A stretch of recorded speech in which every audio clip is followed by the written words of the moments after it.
शेरू क्या हाल है सर? ठीक ठाक। कैसे गुजर रही है? सर अच्छी गुजर रही है।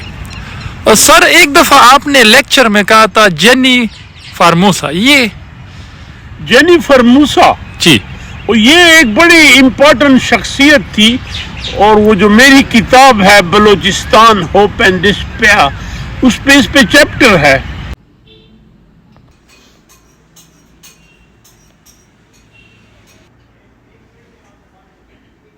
जेनिफर मूसा आयरिश थी और ये काजी, ये जो फैज था, इसकी चाची थी। स्टोरी ये है कि 1935 में एक पठान स्टूडेंट लंदन भेजा, जैसे हुकूमत भेजती थी। उसका बाप काजी जलालुद्दीन प्राइम मिनिस्टर था बलोचिस्तान कलात स्टेट का। प्राइम मिनिस्टर अंग्रेज डिप्टी कमिश्नर भी होते थे।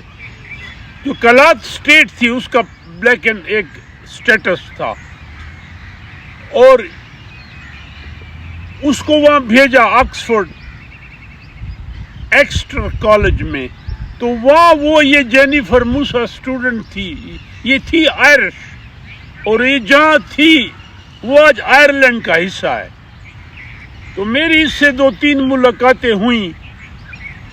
बड़ी कैरेक्टर की औरत थी।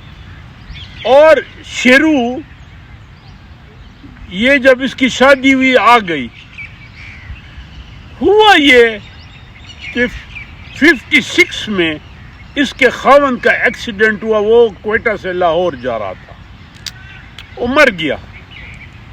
तो एक इसका बेटा रह गया।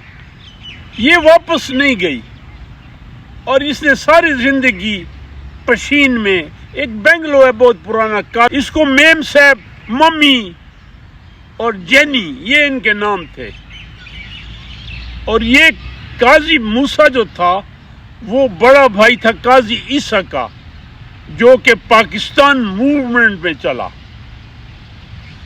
मेरी इसकी मुलाकात ऐसे हुई कि ये ज्यादा तो हर एक से नहीं मिलती थी, बट सोशल थी। वैसे नेचर इसकी फ्रेंडली और रेवोल्यूशनरी टाइप थी। तो मेरा एक स्टूडेंट एडिशनल डिस्ट्रिक्ट सेशन जज था, ये अनवर कासी, जो बाद में इस्लामाबाद हाई कोर्ट का चीफ जस्टिस बना।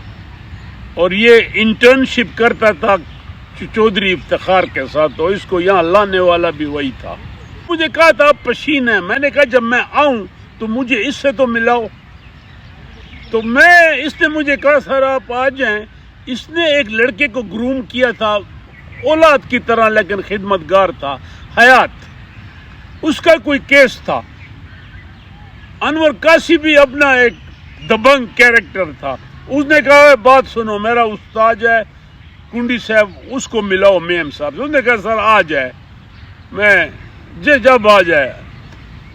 तो फिर मैं गया, इसने मुझे भिजवाया। बट देन मुझसे काफी इम्प्रेस हुई। और फिर मुझे एक दफा उसका फोन आया कि अगर आप आ जाएं, मेरी ग्रैंड डॉटर, ये काजी अशरफ जो है, ये इसका बेटा है, अशरफ जहांगीर, हाई कमीशन था पाकिस्तान का इंडिया में। और ये फिर वापस इंग्लैंड नहीं गया। इसने कहा मैंने इस लड़के को पालना है और मैं यहीं की हूँ। तो ये फिर 65 बैच में फॉरेन सर्विस में गया। Very nice man.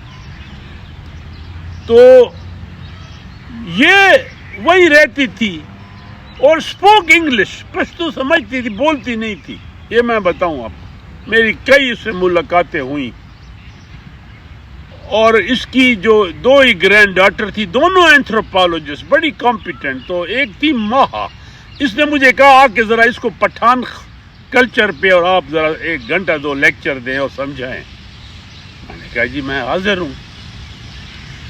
Sheru Jennifer मूसा 70 में जेवाई और जो नैप की कोलिशन थी, ये 70 में रिजर्व सीट पे आई, नेशनल असेंबली की मेंबर।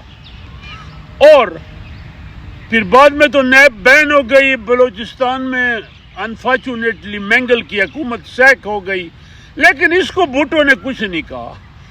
میں نے ایک دن اس سے پوچھا تھا، میں نے کہا بھٹو، کہتا ہے Bhutto had respect for me. لیکن کہتے ہی ہیں کہ بھٹو نے اس کو کہا تھا کہ why don't you quit NAP and join P P P. جس نے کہا بھٹو صاحب لسن، آئی ایم این آرش، was married to a Pathan and related to Baloch. بلوچوں سے ریلیشن یہ ہے کہ قاضی موسیٰ کی جو پہلی بیوی تھی اس کی بیٹی خیر بخش مری کی بیوی تھی. یہ جو غزین وغیرہ ان کی پراببلی ان کی ماں تھی. تو اس نے کہا if you offer me prime ministership I will not quit NAP. One should have a political character. یہ جینیفر موسیٰ نے کہا. اور یہ 2009 میں پھر اس کی ڈیتھ ہوئی. بہت بوڑھی تھی، شی واز آلموسٹ 90 تو ہوگی، لیکن ٹھیک تھی، باتیں کرتی تھی. اور پہلے اس کی ڈیتھ ہوئی قاضی عیسیٰ کی ماں کا، اس کا نام تھا سعدیہ میرا خیال میں. بڑی پالش لیڈر تھی، لکھنؤ کانوینٹ کی پڑھی تھی. اور میرا اس سے گپ شپ ہوتی تھی کیونکہ میں خود رائٹر تھا، پڑھاتا تھا، تو میرا ون وے اور اندر لنک رہتا تھا. اور وہ ہمارے سینڈیکیٹ سلیکشن بورڈ کی بھی ممبر تھی. شیرو، یہ جو جینیفر موسیٰ تھی، یہ بڑی کیریکٹر کی عورت تھی اور اس کی گفتگو سننے میں مزہ آتا تھا. Thank you sir.